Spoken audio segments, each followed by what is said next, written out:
नमस्कार, news India देख रहे हैं आप। मैं हूं आपके साथ पूजा मोहन पांडे। बुलेटिन की शुरुआत बड़ी और अहम जानकारी के साथ करेंगे। दिल्ली से इस वक्त की बड़ी खबर सामने आ रही है। दिल्ली से इस वक्त की बेहद बड़ी और अहम जानकारी। दिल्ली आबकारी नीति मामले में संजय सिंह को झटका लगा है। राउज एवेन्यू कोर्ट ने खारिज की है जमानत याचिका। दिल्ली की आबकारी नीति से जुड़े मनी लॉन्ड्रिंग मामले में आम आदमी पार्टी के सांसद संजय सिंह को बड़ा और जोरदार झटका लगा है और यह झटका देने का काम राउज एवेन्यू कोर्ट ने किया है। असल में संजय सिंह की जमानत याचिका सिरे से दरकिनार कर दी गई है, खारिज कर दी गई है। दिल्ली की शराब नीति से जुड़े मनी लॉन्ड्रिंग केस में ही आम आदमी पार्टी नेता संजय सिंह की न्यायिक हिरासत कोर्ट ने 21 दिसंबर को 10 जनवरी तक बढ़ा दी थी। दरअसल कई घंटों की छापेमार कार्रवाई और पूछताछ के बाद ईडी ने 4 अक्टूबर को संजय सिंह को गिरफ्तार किया था और इस गिरफ्तारी के बाद लगातार तारीख पर तारीख का सिलसिला जारी है।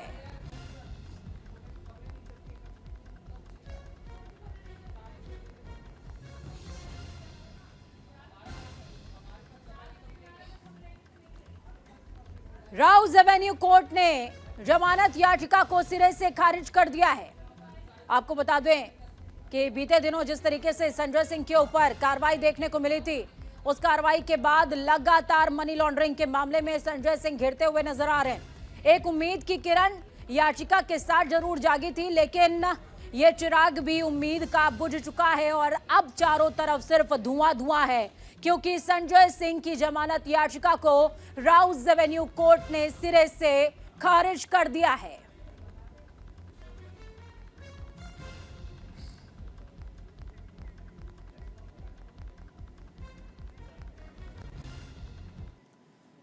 तो अब अगली खबर से आपको रूबरू कराएंगे, जहां पर लोकसभा चुनाव के मद्देनजर बीजेपी महा तैयारी में जुटी हुई है। क्यों कह रहे हैं ऐसा? क्योंकि दिल्ली में बीजेपी पदाधिकारियों की बड़ी बैठक हो रही है। थोड़ी देर में पदाधिकारियों के साथ में बैठक होगी, जिसमें प्रधानमंत्री नरेंद्र मोदी शामिल होने वाले हैं। जेपी नड्डा बैठक की अध्यक्षता करेंगे। मीटिंग में लोकसभा चुनावों को लेकर के महामंथन देखने को मिलेगा। तो यह इस वक्त की बेहद बड़ी अपडेट है सत्ताधारी पक्ष की तरफ से। देखिए, बीजेपी का जो यलगार है, शंखनाद है, वो काशी से प्रधानमंत्री नरेंद्र मोदी ने बीती 19 तारीख को कर दिया था, जब काशी में प्रधानमंत्री मौजूद थे।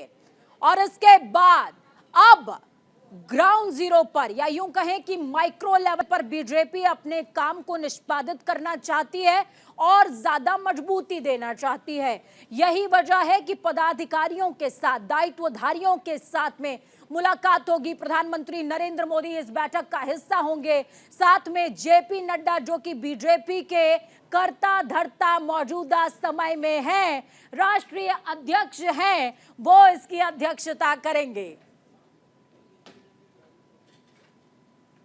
तो बीजेपी का मिशन 2024 बेहद खास, पदाधिकारियों की अहम बैठक। जेपी नड्डा की अध्यक्षता में लोकसभा चुनाव की रणनीति पर महाचर्चा, महामंथन। देखिए, बीजेपी की जब आप कार्यशैली को समझेंगे तो आपको समझ में आएगा कि किस तरीके से बीजेपी पन्ना प्रमुख से लेकर जिला अधिकारी तक लगातार काम करती है। और क्या है बीजेपी का मिशन 2024, ग्राफिक्स के जरिए आपको बता रहे हैं। देखिए, जेपी नड्डा अध्यक्षता कर रहे हैं इस मीटिंग की। पदाधिकारियों के साथ में अहम बैठक है। जेपी नड्डा की अध्यक्षता में बैठक लोकसभा चुनाव की विशाल रणनीति पर, विस्तृत रणनीति पर बातचीत होने वाली है। चुनाव की तैयारियों की समीक्षा करेंगे कि किस तरीके से रोड शो होना है, कहां होना है, कौन सा पक्ष कमजोर है, कौन सा पक्ष ताकतवर है, किसे मजबूती की जरूरत है और किसको ताकत नहीं देनी है, कहां पर काम कम करना है।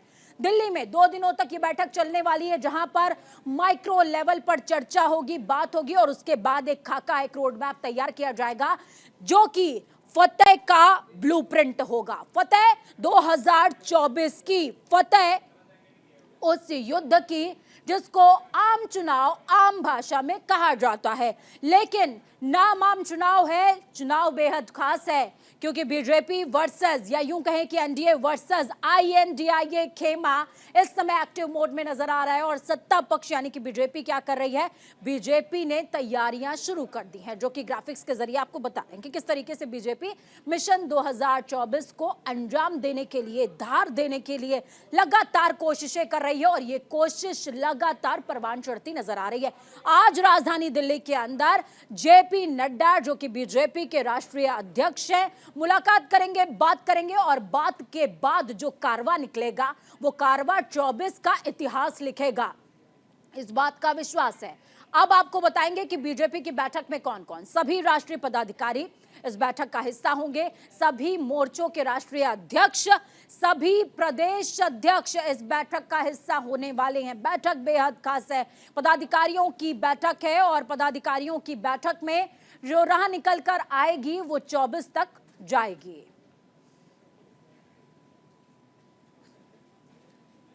तो तस्वीरें आपको दिखा रहे हैं दिल्ली स्थित बीजेपी कार्यालय की, सर्व सुविधाओं से लैस अत्याधुनिक कार्यालय बीजेपी का, जिसको कहा जाता है कि यहां पर परिंदा भी पर नहीं मार सकता। और यहां से जो रणनीति बनती है वो 24 के लिए, फिलहाल बात हम 24 की कर रहे हैं तो 24 का ही जिक्र जरूरी, 24 के लिए राह तय करेगा, एजेंडा तय करेगा। तो ये तमाम चेहरे जो कि बैठक में शामिल होने के लिए धीरे धीरे करके कार्यालय के अंदर जा रहे हैं। आज से बीजेपी पदाधिकारियों की अहम बैठक का सिलसिला शुरू हो चुका है और यह बैठक 2 दिनों तक चलने वाली है, जिसकी अध्यक्षता जेपी नड्डा खुद कर रहे हैं। 24 के लिए एजेंडे पर बात होगी। देखिए, अगर जातिगत बैलेंसिंग इक्वेशन की बात की जाए या फिर विपक्ष से लड़ने के लिए किस तरीके से, किस एक हथकंडे को, किस विषय को मजबूती देनी है, इसकी बात की जाए तो बीजेपी माइक्रो लेवल पर काम करती है और बीजेपी का ये माइक्रो मैनेजमेंट ही, ग्राउंड मैनेजमेंट ही बीजेपी की जीत का बड़ा हिस्सा बनता है। चलिए ग्राउंड जीरो के लिए संवाददाता सहयोगी का रुख करते हैं। ग्राउंड जीरो से कंचन हमारे साथ में जुड़ी हुई हैं। कंचन, क्या कुछ अपडेट आप साझा कर रही हैं? तस्वीरें हम देख पा रहे हैं दिल्ली स्थित बीजेपी कार्यालय की। कार्यालय में हलचल तेज हो गई है क्योंकि यहां पर तय होना है कि 24 का ब्लूप्रिंट आखिरकार कैसा होगा। जी जी जी, जिस तरीके से आप देख सकते हैं कि हम ग्राउंड जीरो से आपको डायरेक्ट रिपोर्ट दिखा रहे हैं। यहाँ पे सारे पदाधिकारी, प्रदेश अधिकारी, महामंत्री इस आज की बैठक में पहुँच गए हैं, मंथन बैठक में। और यहाँ पे लगातार हमें ये जानकारी निकलकर सामने आ रही है कि 25 से 35 मिनट तक प्रधानमंत्री नरेंद्र मोदी भी इस बैठक में शामिल होंगे, इस बैठक का हिस्सा होंगे।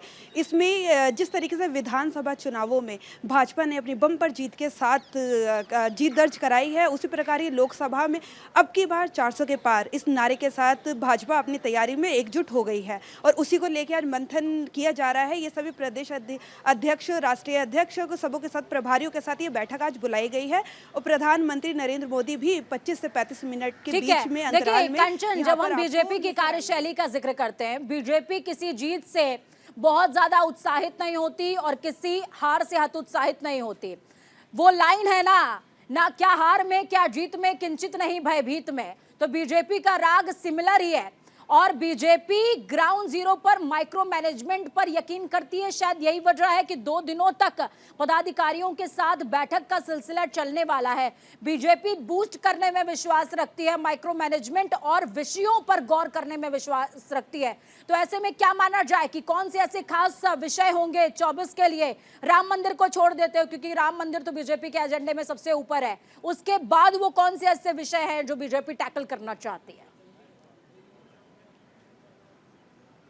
देखिए, ये साफ तौर पे नज़र आ रहा है, बीजेपी का मानना है कि जड़ में जिस प्रकार से अगर ज़मीनी स्तर पे देखा जाए हमारे कार्यकर्ता जितने मजबूत होंगे, भाजपा उतनी ही मजबूत होगी।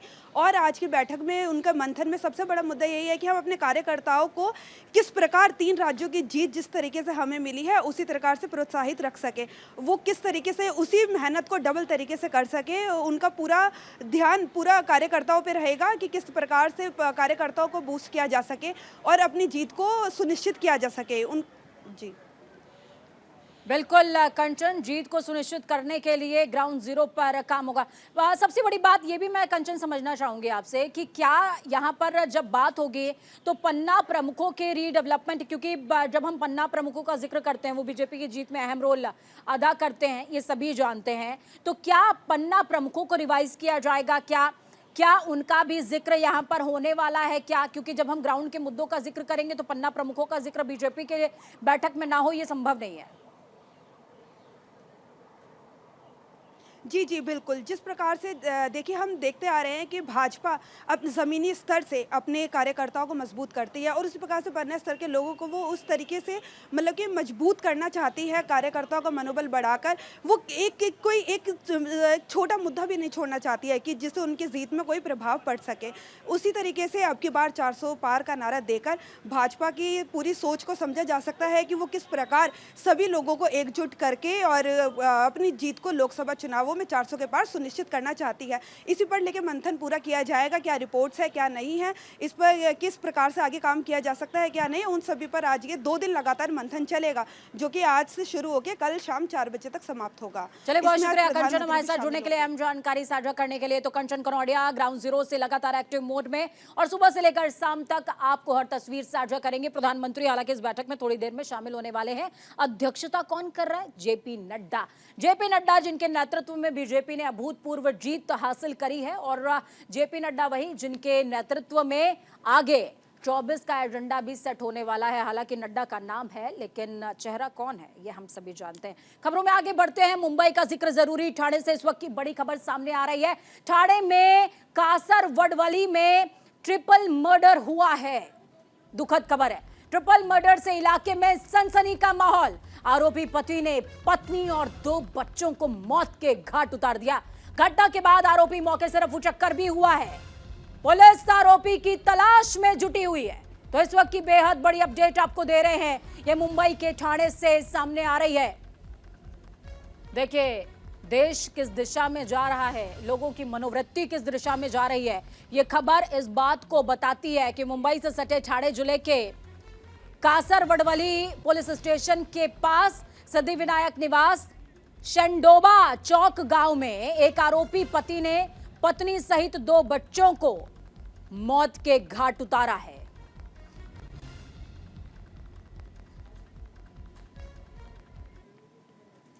अब एक ऐसी खबर जो कि अपेक्षित होनी भी चाहिए। सांसदों के सस्पेंशन पर विपक्ष का हल्ला बोल जारी है। जंतर मंतर पर चल रहा है हल्ला बोल। आईएनडीआईए का प्रदर्शन जारी है। सांसदों को राहुल गांधी ने संबोधित किया है। संसद सुरक्षा चूक पर राहुल गांधी का बयान। संसद में 2-3 युवक कूदकर, देखिए यहां पर भी हालांकि युवक 2 ही थे, यहां भी राहुल गांधी को आंकड़ा क्लियर नहीं है। बीजेपी के सभी सांसद भाग गए, राहुल गांधी का कहना है। जनता की आवाज है सांसद। ये लड़ाई मोहब्बत और नफरत के बीच की है। एक बार फिर से मोहब्बत का जिक्र राहुल गांधी की तरफ से किया गया।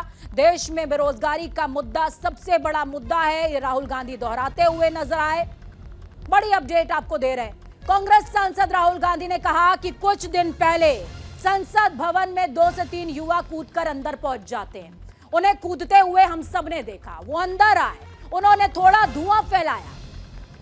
यहां पर वो स्मोक क्रैकर का जिक्र कर रहे हैं। और साथ ही राहुल गांधी ने कहा कि बीजेपी के सभी सांसद भाग गए। जो अपने आप को देशभक्त कहते हैं उनकी हवा निकल गई। धुआं देखकर वो अंदर कैसे आए? संसद के अंदर वो गैस छोड़ने वाला पदार्थ लेकर आए। उन्होंने ये विरोध क्यों किया? उसका कारण क्या था? बेरोजगारी। इस देश का युवा आज रोजगार नहीं पा सकता है।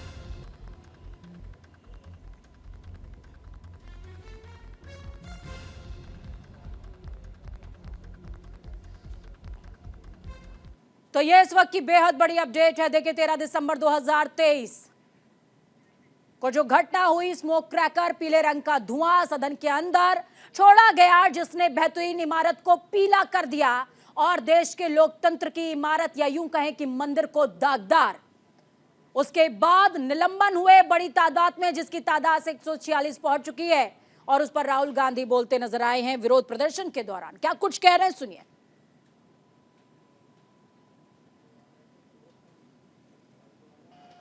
कुछ दिन पहले पार्लियामेंट हाउस में 2-3 युवा जंप करके अंदर आ गए। जंप करते हुए हम सब ने देखा। अंदर आए, थोड़ा धुआं फैलाया, बीजेपी के सांसद सब भग लिए। जो अपने आप को देशभक्त कहते हैं, हवा निकल गई उनकी। सिक्योरिटी ब्रीच का सवाल तो है, मगर दूसरा सवाल भी है। उन्होंने ये प्रोटेस्ट क्यों करी? उसका कारण क्या था? बेरोजगारी। देश में भयंकर बेरोजगारी। इस देश का युवा आज रोजगार नहीं पा सकता है। जो मोदी जी, शाह, इन्होंने डेमोक्रेसी को खत्म करने का एक बीड़ा उठाया है। देश के संविधान को खत्म करने का इन्होंने बेड़ा उठाया है। दलितों को, मजदूरों को, किसानों को, महिलाओं को कुचलने का काम इन्होंने किया है और अभी भी कर रहे हैं। इस देश के डेमोक्रेसी को खत्म करने के लिए ही 146 एमपीज को इन्होंने बाहर निकाला। संविधान के उच्च पद पे बैठते हैं ऐसे लोग कहते हैं कि मैं एक फलाना जाति का आदमी हूं, इसीलिए मुझे इंसल्ट कर रहे हैं। अरे अगर आप देश के संरक्षक करने का अधिकार लिए हैं, संविधान के तहत आप चलने का वायदा किए हैं, तो आप जात पात की बात अंदर करते हो और जात पात पे चलने की बात करते हो।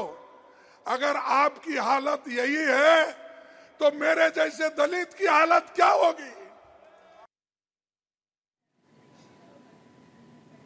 तो प्रदर्शन के शोर के जद में न सिर्फ दिल्ली है बल्कि प्रदेश के और भी हिस्से हैं, देश के और भी हिस्से हैं। जिक्र यहां पर आगरा का कर रहे हैं। INDIA का जोरदार प्रदर्शन हुआ सांसदों के निलंबन के विरोध में। प्रदर्शन ताजनगरी आगरा में किया गया। DM ऑफिस के सामने जमकर धरने पर बैठे हुए हैं कार्यकर्ता। लोकतंत्र की हत्या कर रही है बीजेपी, ये कह रहे हैं प्रदर्शनकारी। बड़ी अपडेट बता रहे हैं आपको। ताजनगरी आगरा की ये तस्वीरें जहां पर हाथ में झंडा और कुछ के हाथ में तख्तियां, लोकतंत्र बचाओ। हालांकि देखिए, दो तरह की बातें हैं। स्मोक क्रैकर अंदर पहुंच जाता है, न उस पर सत्ता पक्ष कुछ बोलना चाहता है, और दूसरी तरफ सदन की सीढ़ियों पर उपराष्ट्रपति, सदन की सीढ़ियों पर सभापति का मजाक उड़ाया जाता है, मिमिक्री की जाती है, उस पर ना विपक्ष कुछ बोलना चाहता है। दोनों ही बातों में लोकतंत्र की हत्या हुई है। दोनों ही कुछ बोलना नहीं चाहते, लेकिन हाँ, दोनों तरफ से हो हल्ला जरूर है। सांसदों के निलंबन पर INDIA का संग्राम निरंतर जारी है। लड़ाई का आगाज 23 में किया है, इसको 24 तक एजेंडा बनाकर लेकर जाएंगे, ये ठानी है INDIA के कार्यकर्ताओं ने। अब इसमें मन कितना मजबूत है और तथ्य कितना तार्किक, यह देखने वाली बात होगी। DM ऑफिस के सामने जमकर नारेबाजी हुई है।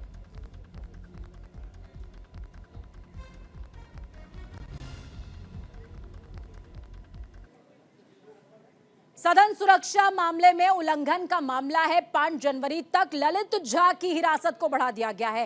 ललित झा, जिसको कि मास्टरमाइंड माना जा रहा है इस पूरे खेल का। दिल्ली हाई कोर्ट ने ललित झा की हिरासत बढ़ा दी है। सुरक्षा उल्लंघन मामले का मास्टरमाइंड है ललित झा।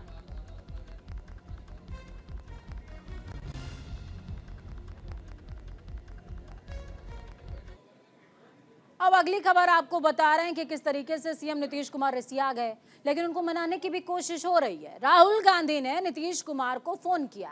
नीतीश की नाराजगी के बीच फोन पर बात हुई। INDIA गठबंधन की बैठक के बाद बातचीत हुई है। नीतीश कुमार को मनाने में जुटे हैं राहुल गांधी। कांग्रेस नेता राहुल गांधी और नीतीश कुमार के बीच में ये बातचीत इसलिए भी महत्वपूर्ण है क्योंकि दिल्ली बैठक के बाद से ही नीतीश कुमार नाराज बताए जा रहे हैं। अब हो भी क्यों ना, जिन्होंने प्रयास किया, कोशिश की कि अपने नाम की वैतरणी पार लगवाएंगे, 24 में प्रधानमंत्री बन जाएंगे, एक सपना सजाया था, लेकिन सपना चकनाचूर हो गया। ममता बनर्जी और केजरीवाल दोनों ने नाम प्रोड्यूस किया, माफ कीजिएगा, प्रपोज किया मल्लिकार्जुन खड़गे का, जिसके बाद नीतीश बाबू रिसिया गए। नीतीश कुमार की नाराजगी की खबरों के बीच राहुल गांधी का फोन आना नीतीश कुमार को मनाने की कवायद मानी जा रही है। हालांकि उन दोनों के बीच क्या बातचीत हुई ये ना हमें पता है ना आपको पता है, लेकिन हाँ, इसको मनाने की कवायद माना जा रहा है।